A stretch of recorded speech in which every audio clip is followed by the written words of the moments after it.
Welcome to Fantasy Football Hub. What is happening, everyone? I'm joined today by FPL Heisenberg.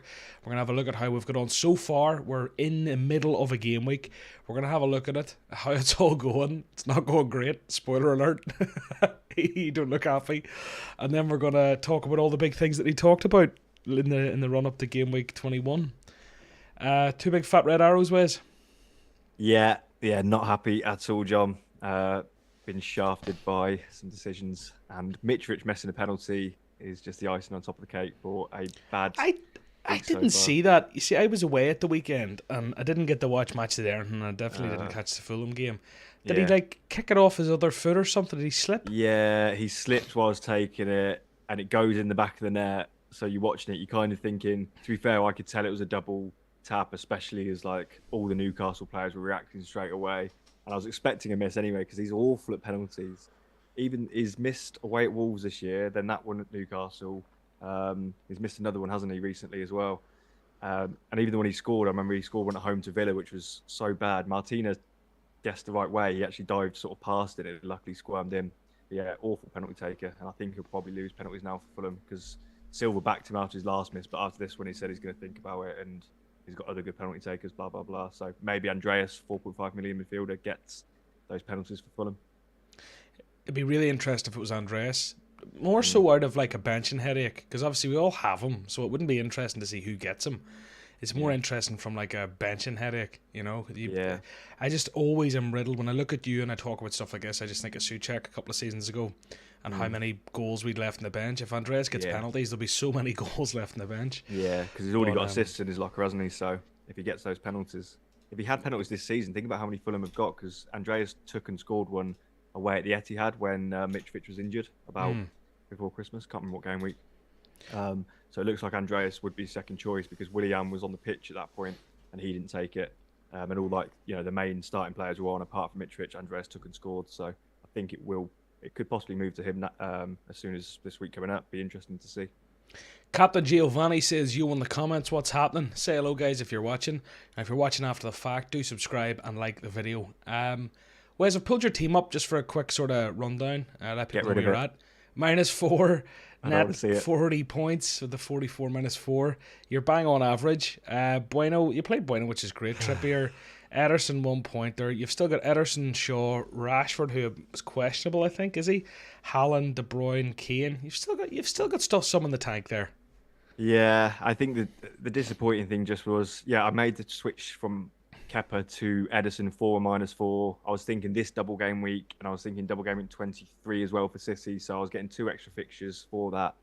Part of a better defence. Chelsea have been a bit poor recently. I knew Palace was a good fixture at home, and I didn't mind him getting a 6-pointer Kepa. But when it was a save point +3 bonus, it was just wounding. And Ederson could have easily got a clean sheet in that game as well if it wasn't for that.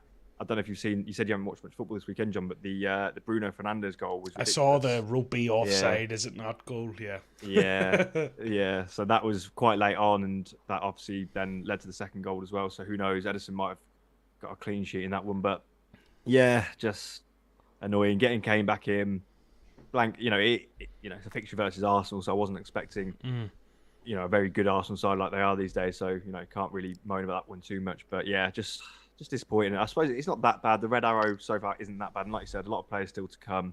But it just feels like kicks in the teeth when, like I say, you transfer out that 10-point goalkeeper. You leave White on the bench for 8 points. I thought I made a good decision there with Bruyne, especially if Kane scores. Just things like that. Just annoying little things, just like coin flips not going my way, really.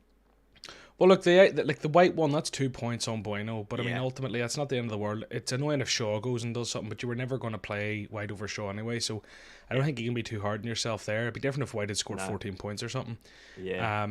In contrast, my team is also very similar. I didn't have to take a minus, thankfully, but just to show people my bench, I'll scroll down a small bit. 42 points. Ward is a real kick in the balls. My kind of big...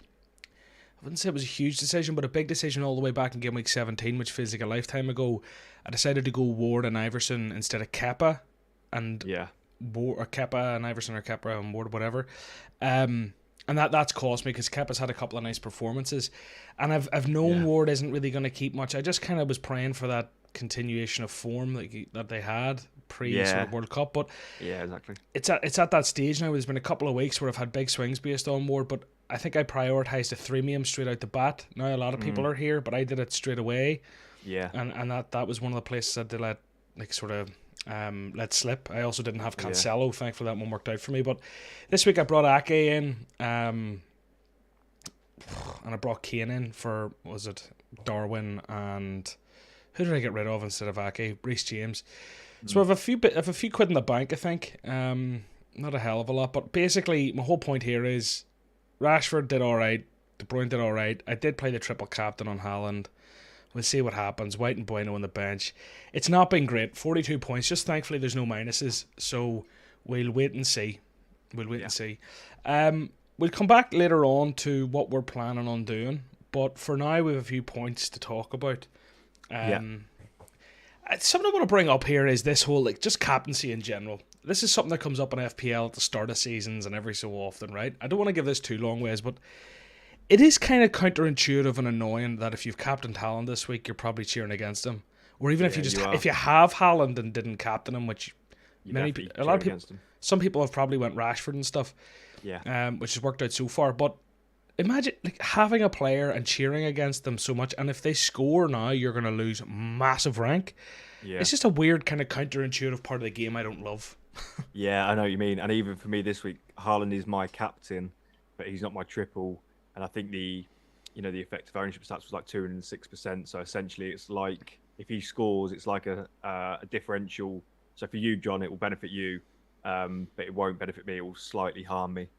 And like you said, if you don't have Haaland captain, you really want him to blank. So I get what you mean. And again, this week I was kind of leaning towards Rashford, but like I said, I didn't feel confident enough in Rashford to back against Haaland and put so many eggs in one basket, because if it had have swung the other way, it just destroys. Like I think I said it on last week's video that we did, that you could make 99 out of 100 correct decisions. If the one that you've got wrong is this captaincy swing, it wipes out 99 good decisions for just one. So it just wasn't worth the risk, and I still stand by that. We're not players who particularly play the EO game, but on this occasion it was the right move. And who knows? Spurs at home. Spurs aren't great. Can we back against a Haaland brace in that one? I wouldn't mind it too much, even without the triple captain. It doesn't harm me that much, so I'm not going to cry about it. I think someone like Foden scoring is worse than Haaland, and he's not very highly owned. So, for me, I'm not too bothered either way what Haaland does. If he blanks, it doesn't bother me, and if he scores well, it doesn't. For you, obviously, with the triple captain, you're hoping for probably at least a brace, I guess, John. Yeah, you have to at this stage. And just to kind of put into context that decision-making thing, and if you've... A lot of us who captained Haaland, you had to, in my opinion, out of that danger. Your season's literally ruined. To put it into context, earlier in the season, I didn't captain Haaland for the 23-point haul. Yeah, against Man United. I bring this up every week. I captained Ivan Toney, who blanked. So that was what, when he was it 23 points with the captaincy, was what, 46 points? 46, yeah. So let's say I'd be 44 points better. At the minute, honestly, if I had those 44 points in the bank, my rank's at 250k, and at the minute I'm at 750k. And that was one captaincy choice on Haaland. The week when everyone's triple captaining him and captaining him in a double, I didn't have it in me to make that mistake again. I mean, I'm fighting around this kind of part of the table for the last 6, 8, 12 game weeks now since that happened. Yeah.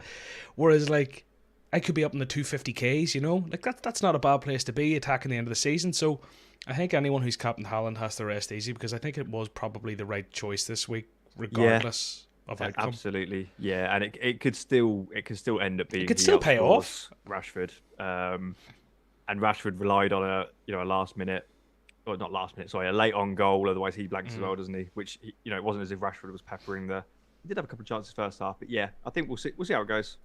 And like you said, I'm more than happy with the decision, even if Rashford outscores Haaland. I'm more than happy. Like I said, it's like you just said as well. It's just not worth that risk. You got punished massively in a single game week on Haaland. In a double game week, when there's, like you said, loads of triple captains flying around, it's just way too much of a risk. We've loads to talk about here. Comments are hopping off now. Good man, Captain Giovanni, keeping us alive. LFCK Irish. What's happening? Ollie's here. Everyone's in the house. I have a couple of things here. So first up to talk about, I suppose it makes sense just to kind of talk about Man City now that we've mentioned Haaland. So we'll go for that first. It's just kind of, there's a lot to talk about with Man City.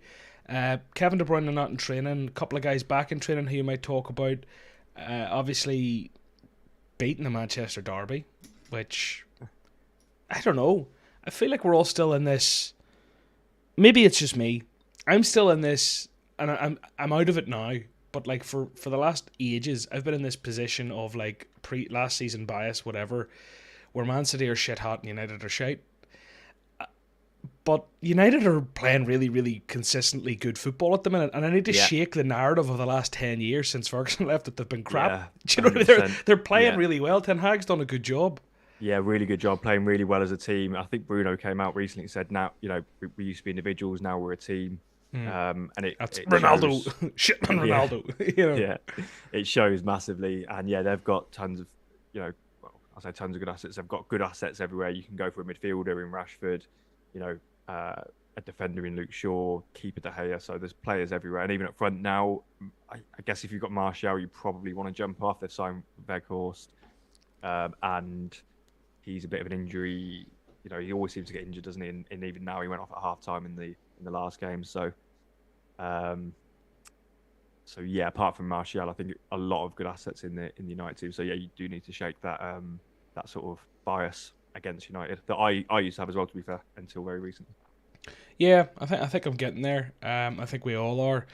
Defensively, they've been much better in attack. They actually have FPL assets, which is great. Rashford's just been a revelation, Particularly, he wasn't doing too much pre-World Cup. He did a couple of bits earlier in the season against Arsenal and Liverpool, but World Cup and then post-World Cup now, he's just been on fire. Yeah. So yeah, that's great to see. But anyway, back to Man City. KDB not in training today. Now, ultimately, I think it's one of those that this is a fun little thing to talk about and I'll get all dramatic about, but ultimately, it really doesn't change much. We're mid-game week. He either plays or he doesn't. You can't do anything now. Exactly, yeah. And on Friday or whatever, Saturday pre-deadline, we'll make a decision for next week. Yeah, exactly that. There's no, like you said, don't try, everyone listen now, don't waste too much energy worrying about De Bruyne. Like John just said, the deadline's gone. There's nothing we can do. It's obviously nice to know, keep up to date a little bit on the news on Twitter, but apart from that, don't worry too much. The other interesting point with De Bruyne is his lack of form from an FPL point of view. Got game week that we're currently in. But that's all he's got since the World Cup returned. I think it's 3 blanks and now 1 assist. Like, for his price tag, you've got people like Solly March and Matoma and whoever else all absolutely smashing and Rashford smashing. And so, that premium midfield slot that we've always been pining over with the likes of, is it Salah or De Bruyne that we want? And in previous seasons, like Son and Fernandes to an extent, now it's like you can go. I think I tweeted this the other day, like the real premium midfield, and it was like Rashford, Matoma, March, Andreas, or whatever. It was all like players under 7 million. So there's a real argument to actually, you can still have a really good midfield without De Bruyne, without Salah.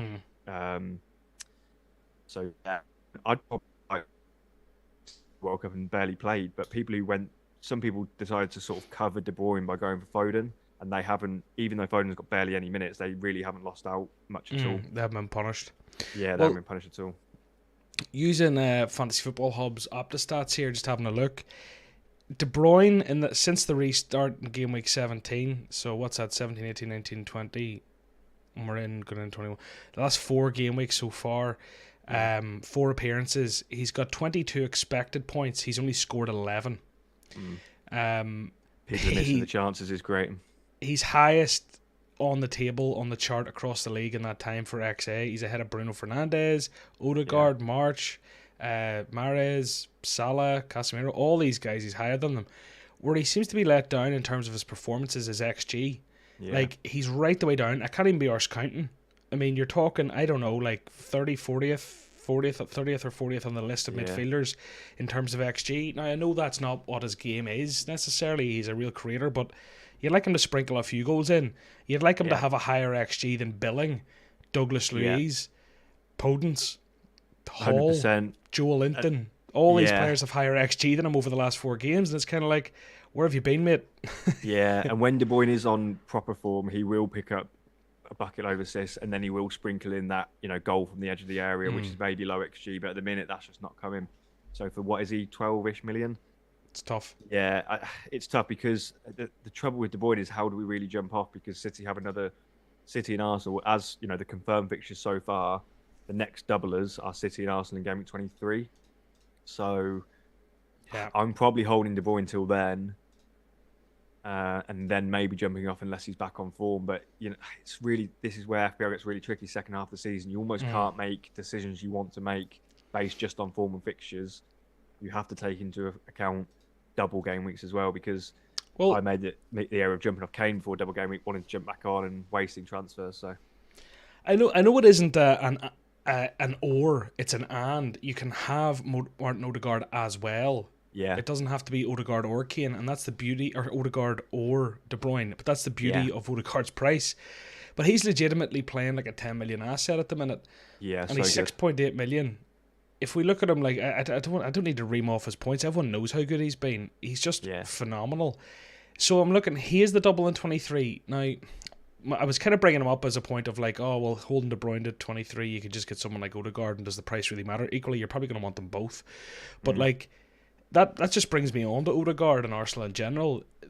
They're absolutely amazing. And Odegaard, I'm starting to feel I think a lot of us, again, going back to historic kind of decisions and biases, we all have this Martinelli, lots of value built up, and in our teams, I don't know, because for the first half of the season, for the bulk of that, maybe the first 16 game weeks, it was a case of like, Martinelli, I have so much value built up, I can't get rid of him. It's not really the case anymore. I think it's something we need to shake, and it is a case of like, you can just pivot from Martinelli to Odegaard, because Odegaard looks way better, in my opinion. Yeah, for sure. If I was on a wild card now picking three, and I had to pick three Arsenal assets, I'd probably go for Saka, Odegaard, and then one defender, maybe White or Gabriel, something like that. Would you be the same?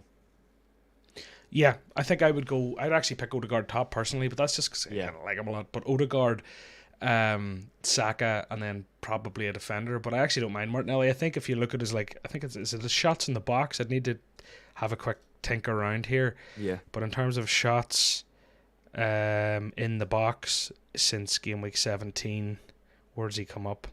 This is going to take too long on me farting about. Is it recent in the last couple of game weeks? Is he doing all right or something? I heard a stat. I was listening to FPL General talking, and he mentioned something about loads of shots in the box for. Have a try and bring it up then, John, and I'll just give my little opinion on where it stands. That's why it is difficult, because I have currently Martinelli and White. I'm probably just going to add in either Odegaard or Saka for that double. Whereas, like I said, in an ideal world, I'd probably have Saka, Odegaard, and a defender. But yeah, I don't think I'll use a transfer to do it, if that makes sense.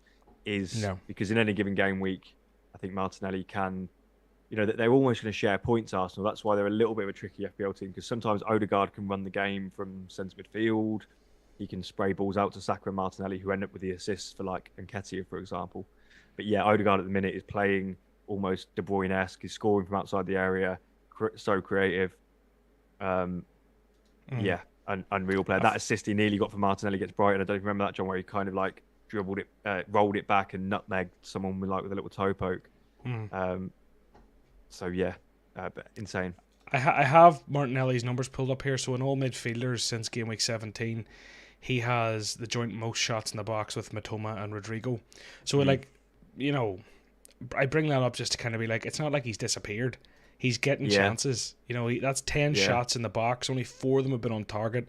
One of them was considered a big chance. He's bagged 2 goals. Expected points at 19, and he's outperformed that. He's hit 23. Yeah, he's on decent form himself as well, isn't he? And it's just hard. But it's not even. It's like, I think this always happens in FPL. And just sorry to butt in. It's like, it's not even that he could be a bad pick. It's more a case of like, comparatively, is he the best pick in that team? And unless you're tripling up on the midfielders, you're gonna have to pick 2 of them. Unless you're doubling up, you're gonna have to pick 1 of them. So it's so tough, isn't it? Like I said, I think I don't see myself making what I would class as. It doesn't always work out like this. Sometimes the sideways move is good. By sideways, I mean going from a similar price asset in the same team. So a Martinelli to an Odegaard, I'd call that a sideways transfer. However, if Odegaard keeps smashing it, is it sideways or is it just improving your team? And is it worth a transfer? Is it worth a -4? Maybe. I'm not saying it's not. I just don't think I'll do it.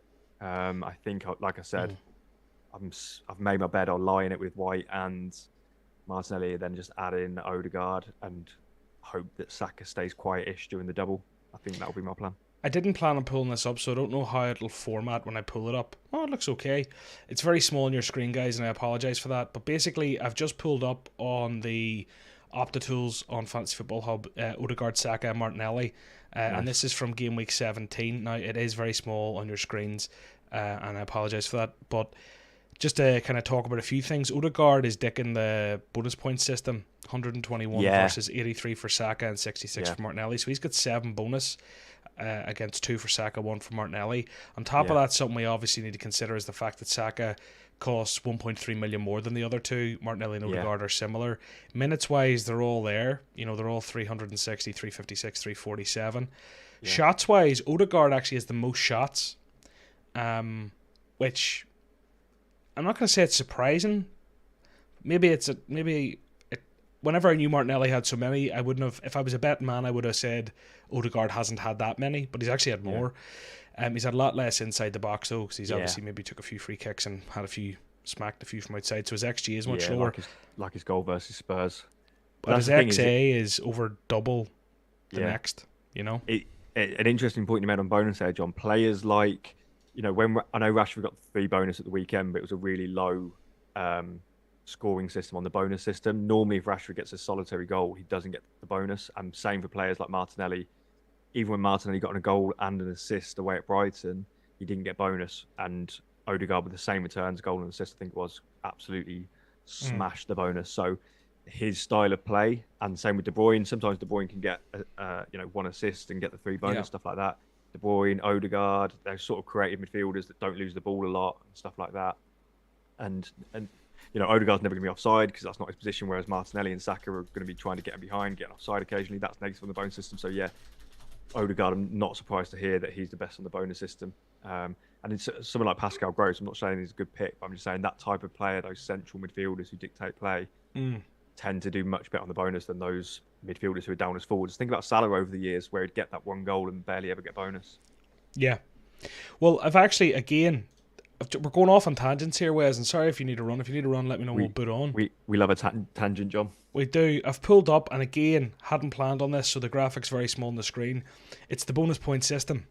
And, you know, just to kind of maybe explain where these points all seem to come from. So, to kind of run through them, playing minutes, whatever else, scoring goals are obviously big. Forwards get 24 for scoring a goal, midfielders get 18, and goalkeepers and defenders get 12 BPS for scoring goals. Kind of counterintuitive because they get more points but they get less bonus points. Yeah. BPS anyway, not bonus points, but BPS, the bonus point system. Assists are worth 9 across the board. Clean sheets for goalkeepers and defenders are worth 12. Saving a penalty is worth 15. Saves are worth 2. Successful open play crosses is worth a point. So that's where the likes of De Bruyne and set piece takers rack them up. Creating a big chance is worth 3. So that's again where like the likes of the Odegaards and the De Bruynes and the creative attacking midfielders and set piece takers come in. Yeah. Clearance blocks, interceptions rack up. Were you going to say things something? like I was just going to say, when you get to the minus point section, you'll see things like offside costs people points and fouls, and I think maybe being tackled, is it? Or I'll rattle them off in a second. The key pass, it's worth a point, which I thought maybe is a bit low. Scoring the goal that wins the match is worth 3. So if you actually get the match-winning goal, 70 to 79% pass completion with at least 30 passes attempted is worth 2. 80 to 89 is worth 4, and 90+% pass. That's an interesting one's worth 6. So you'd imagine those like really creative, good guys who have a million passes would have high pass completion rates. Again, great for De Bruyne and Odegaard. Not so good for players like, Martinelli's on the wing. He's probably trying to pass it to the centre forward every time, and it's not going to work every time, is it? Just the nature of football. Now we're on to the minuses. Conceding penalties, missing penalties, yellow cards, red cards, own goals obviously aren't great. Missing big chances kills you. So there's some forwards who'd be absolute fiends for that. Making errors that lead to goals. Darwin Núñez has had a nightmare on the BPS, I'd say. Yeah. Errors which lead to an attempt at goal. Being tackled. Being tackled is a -1. Yeah. Oh yeah, of course. Jesus. Yeah. So I was thinking being fouled. I was thinking being fouled for some reason. Martinelli and Saka will always be trying to take players on, won't they? Yeah. Odegaard's not going to be taking players on that often, and if he does, he probably does it successfully. Same with De Bruyne. Shots off target, being caught offside and conceding fouls aren't great. I thought being caught offside might be worse. But anyway, there we go. I've never actually really read through that, so Just decided to go off on one. So that is why attacking midfielders and creative set piece Yeah. takers do well. And what you can do, John, actually on the hub, this is a nice little plug for the hub, but a genuine one that I use as well. So if you are comparing two players and you're a bit unsure about, maybe you're deciding between, players that you don't watch that often, March and Matoma, for example, you can actually go onto the hub and see their baseline bonus. So it isn't inflated by, March. Where do we see that? Week. It's on Opta somewhere, and you can filter it to baseline bonus. Baseline bonus. So just have a little play around. I'll probably go in here and find baseline bonus. So the baseline. So basically, what that does is, you don't want to be. If a defender's got 4 clean sheets in a row, obviously they're going to be quite high. But you can always take out the sort of the big scorers like the goals, assists, and clean sheets, and just see how they compare. And then, like I said, if you compared Pascal Gross to Martinelli or Rashford, he'd smash them. If you compared De Bruyne, Odegaard, those sort of players, they'd smash the likes of. Why are there lots of goalkeepers really high in the baseline bonus? That must be like something skewed to do with goalkeeper stats. If we take them out of it, though, it would probably be pass complete. Like they always just do. Most keepers now just pass it out short, don't they, and get maybe rack up bonus that way, and every time they kick it long, it's probably clearance, saves, possibly goes against it. I don't know. Yeah, and I suppose if their baseline doesn't include conceding goals, maybe, or attacking goals. Yeah, I don't know. Anyway, the point here is outfield players that dominate. Trippier's top of the list. Surprise, 341 baseline BPS. Thiago Silva, Ream, Rice, Højbjerg, Tarkowski, De Bruyne, Ward-Prowse, Cresswell, and Trent. Yeah, Højbjerg's not a good FPL pick, but if he does ever score a goal, he takes that 3 bonus off Kane, and he gets like a majorly high score. We'll move on. We do have other things to talk about. We went off of one, but we'll try and bang a couple of these out quick. Almiron, I'm just going to ask you quickly, thoughts? Get rid of or keep or what? Luxury transfer probably. But yeah, I haven't given it enough thought, but maybe that's an easy way for me to, like I said, I can jump on a triple up for Arsenal now. It means I get the team at the top of the league. I get an informed player in Odegaard, and like I said, I get on him before I know they've got Man United this week, so maybe one more week for Almiron. But yeah, he seems to have gone off the boil a little bit. Almiron was always, pre-World Cup, he was playing above himself in terms of, he was on a massive purple patch. I knew that. But when I got him in after the World Cup, I thought even if he regresses slightly, he's still a great pick at that price. He can still get goals and assists, and he still can. So I still think he's a decent pick. Depends. I think if you've got other fires to put out, or if you want to save a transfer, that's equally a good move. But yeah, if you want to jump on that triple up for Arsenal, you could do. The thing that worries me is, Ben Crelling's talking about maybe Man United get a double game week in 22, I think. So that would be before Arsenal's double. Maybe another team like someone like Brentford, I don't know. But if I can save 2 free transfer for game week 22, maybe that's more beneficial than jumping the gun in that regard. You love an old Carl Urban comment. That's what you like smile at there. It's always on YouTube. I can see it in your eyes. I see that cheeky wee smile and I was like, what's he laughing at? Look down, Carl Urban. There he goes. He loves it. Next one, Ivan Toney. Talk to me. Man's on fire, but he's also potentially getting banned. So yeah, really interesting. He's kind of been out of my mind. I just thought, right, ban's coming up. He then got an injury in one of the games. I think he's missed one game. So, he's never been high on my transfer target list because I've been, targeting Mitrovic for the double game week, bringing back Kane for the double, stuff like that. So I don't think I'd have got him anyway. But yeah, this ban hanging over his head was just another reason to almost avoid him. But it's not clear when that ban's actually going to come into effect. There's obviously 200 odd cases, wasn't there, against him or something. I think the FA are going to take a long time investigating. Has it come out like what exactly he did? Was he just punting on games he was involved in, or what? Like, I think the main thing was more yellow. Like, his mates are betting on him to get a yellow card and yellow cards in certain games. Really? I think so, because that's bad. There's like the suspicious yellows. He's already been, been banned this season for yellow cards. Taking the shirt off for celebrating stuff, like. Yeah, and it's tricky. I don't know what else he was involved in, but that's, I guess. He can almost control the outcome of getting himself a yellow card, whereas he can't really tell his mates to bet on him to score because that's not guaranteed, whereas he can guarantee himself a yellow whenever he wants, I suppose. Did Trippier do something when he was getting the transfer to Atletico? Yeah, I think that was, again, it was telling his mates that he signed for Atletico, and then they all bet on him. But it's like, well, surely you've got to be allowed to tell your friends and family that you're moving to Madrid. Moving to new jobs, yeah. So it's a bit of a murky area. I think maybe betting companies shouldn't offer so many betting options if it's going to cause a problem. But yeah, Trippier got like a 10-game ban, so it could be a huge ban for Toney. But my opinion was always that, sometimes news just breaks, doesn't it? Drop of a hat. Like, literally, in the next second, a tweet could come out saying Toney banned for the rest of the season. But then equally on the flip side of that, it could rattle on till the end of the season. The investigation could be so long and so thorough that it might not happen to the end of the season. Who knows? So I think now maybe my thought process is that if Brentford get a double game week, if I ever want Tony, the ban won't stop me getting him. I'll get him. Hope he doesn't get banned. If he does, it's just a transfer out. I think that's the way you've probably got to look at it. But yeah, like I said, I don't think I'm going for Tony unless they get given a double anyway. He'll probably still keep scoring points, but I've got Mitrovic, Haaland, Kane. Don't see me jumping off. Like, I'm not in any rush to get Tony when I know players like Odegaard have got, I want to be using a transfer to get Odegaard, stuff like that. I want to bring up Brighton assets. Matoma, the main man, Marsh. There's lots of them. What's going on? Yeah, incredible. Trossard could be on the way out. Yeah, Trossard's obviously a complete avoid, but someone like March, I was watching. Just all you got to do is watch the highlights from the game just gone. Yes, he scored 2 goals and got an assist, so obviously he's had a good game. But there was first half, Trent cleared one off the line that was going to be a March goal. Might have been sneaking wide, but it was a shot inside the area. March almost scored there. He got brought down for a penalty that was given, but then it was like slightly offside in the build-up. So again, that's an assist if that gets given. And scored. Add to that is 2 goals he scored. Add to that the assist he got. Add to that the fact that he's playing so much higher up under the new manager. Because obviously we always know that Potter's moved to Chelsea. It almost goes under the radar a little bit that Brighton have actually got a new manager, so he's going to use players in slightly different ways to Potter. I tweeted from Hub earlier a picture of his heat map, and he's much higher up under De Zerbi compared to Potter. So obviously, before March, we pretty much ignored him because he was almost like, what was he, like a right wing back or quite defensive. Now he's much more attacking. And like I said, in open play, I think it was his second goal or first the weekend. But either way, one of his goals, he's just in the penalty area as a striker. He's playing almost like that Salah right wing role, cutting in behind. Both his goals was like running in behind defenders. It's not like a set piece, a long range effort, stuff like that. It's running. And like I said, that penalty that if it wasn't offside would have been given was him as almost a centre forward running beyond the defence to try and get one-on-one with the keeper, which means good chance of FPL points. It's not lucky random long ranges and stuff like that. It's consistently getting in those right positions, getting goal shots cleared off the line, brought down for penalties, like I said.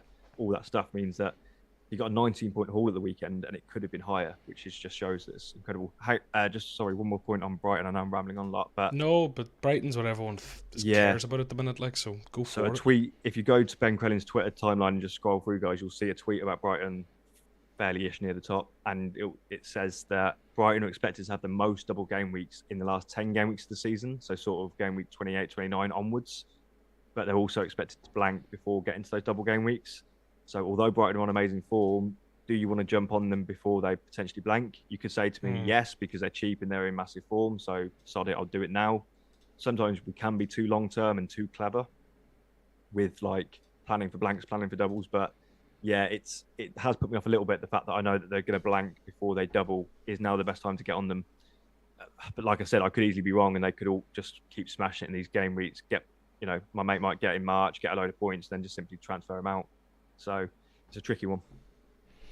The last thing I wanted to bring up was just new signings. We've obviously got a sort of whole ton of attacking assets added to the game now. Yeah. We will have them all added. I'm not sure if Mudryk's been added yet, has he?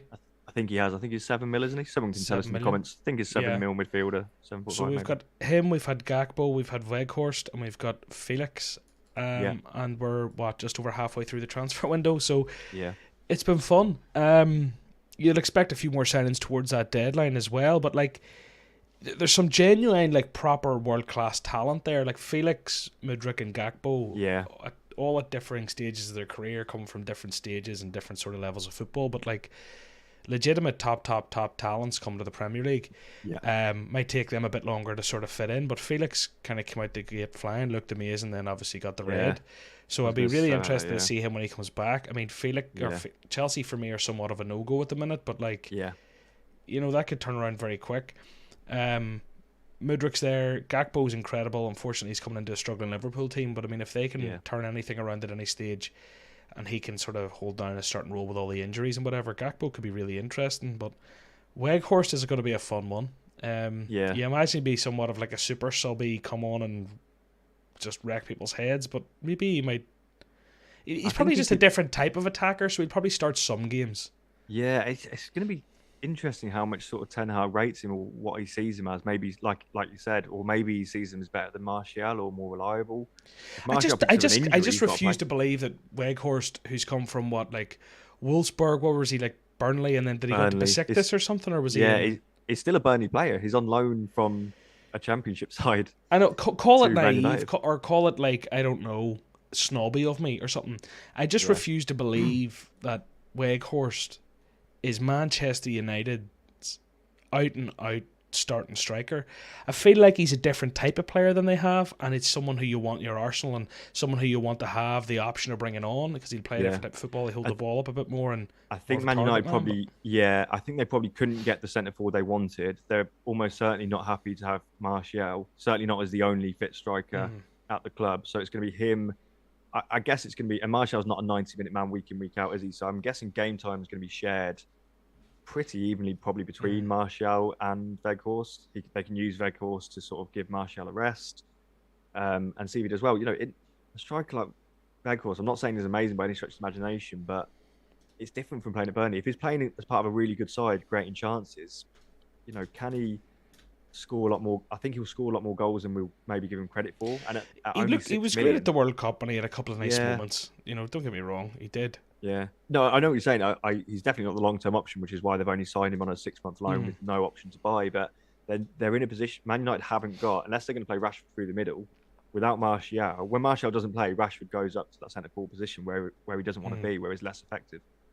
So yeah, I think because of their lack of options in that number 9 position, he could become an option. I'm not looking to go there because there's Mitrovic, Tony, Haaland, and Kane, and whoever else that I'd probably prefer, even someone like Nketiah before I go there. But it's gonna be interesting to see how that one plays out. I don't know who's gonna be the starter there between, or the main starter, the main guy between him and Martial. Does Ten Hag like Martial that much? Is Martial better than Weghorst particularly? I've just went and had a dig, and I had a look at Ten Hag's time at Ajax. I couldn't remember for the life of me who he used to start up top, because I remember like there'd be a lot of goals coming through their wingers and different players. But obviously Tadic is a big player over there, and he was for Ten Hag. But Haller was their man for a while before he went to Dortmund, and he slayed at Ajax under Ten Hag in the system he played. 1.9 meters, so that's what, like 6'5" maybe. Weghorst is just shy of 2 meters tall. I don't know, what's that, 6'6" or something, 1.97. Yeah. So I mean, maybe it is just the way he likes to play with the big man up top. And Weghorst has shown, like, even that goal he scored in the World Cup, I mean, he's a decent touch. He's got good feet, like, for a big boy. It's so cliche, but it's true. It is. So I don't know. Look, it'd be interesting. This is all more speculation. I think for me, in terms of the four of them, Felix, Weghorst, Mudryk, and Gakpo, as like FPL assets, I think they're all for me non-runners right now. But I just think it's very interesting to have them all there, and maybe come game week 25, 26, we could be looking at someone for the last 10 weeks of the season. Absolutely. I'm normally a manager who likes new signings to settle in, especially like in the January transfer window, because they've obviously got, start of the season is a little bit different, but mid-season, and especially Felix would have been the only one I'd have said maybe get him straight away, maybe, because of that 60 minutes he did have. But then obviously, it's a moot point now because he's got sent off. But yeah, someone like, I'm seeing people make mistakes with their FPL team.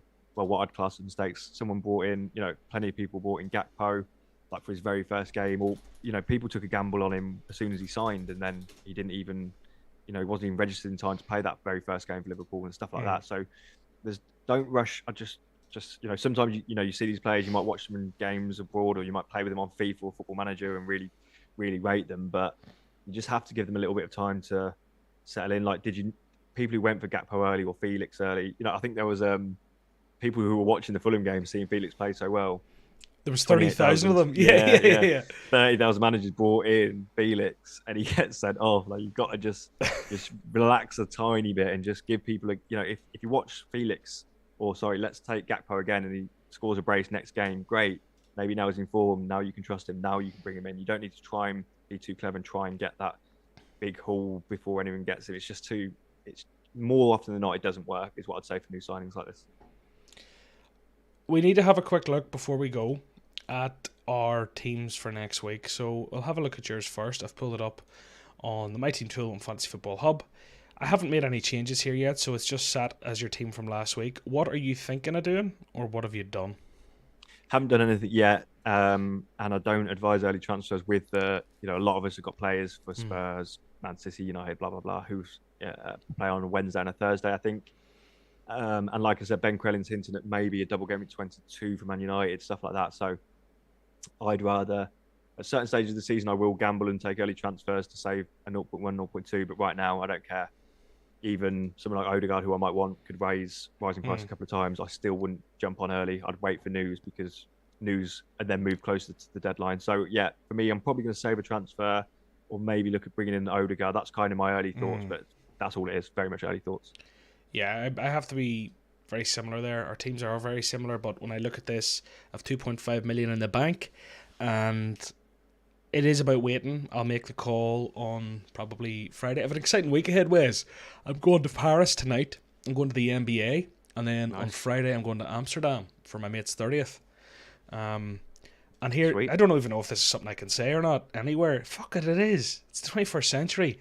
I was an air traffic controller for 8 years and got random drug tested, so I could never do anything in my life. Not that I want to be a big druggie, but try a joint once in my life, And now I'm going to Amsterdam, so it's going to be fun.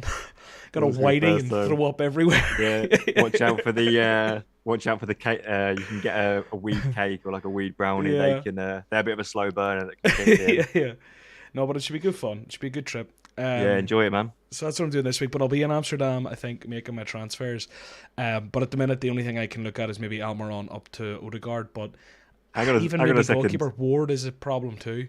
Being in Amsterdam, making your transfer decisions, John, that could go horribly. Well, actually, could go right. Maybe it will give you some divine clarity, inspiration. Yeah. So, unfortunately, it is a bit early in the week for us to tell you what we're doing, but they can check out your team reveal, I suppose, on Fantasy Football Hub and find you on Twitter at FPL Heisenberg for everything. You have a fun rank too, 453, 453. It's nice. It's not a great rank. I can call it shit because mine's even shitter, but 453, 453, at least it looks nice. Yeah, this stream's cheered me up a little bit, but I was definitely fuming on what day was it? Sunday.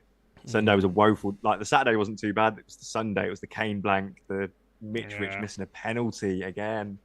It was, which would have wiped out a Newcastle clean sheet, which would have been good for those who've gone double Newcastle. It was loads of stuff. Just went, Sunday was just a horrible FPL day. But it's just one of those, isn't it? Daniel Roberts said this show took a turn. It did indeed. Right, gang. See you later. Thanks for being here. Drop a like on your way out, and please do subscribe to the channel. Chasing down some milestones would be great to have your support. And this wasn't what I expected when joining.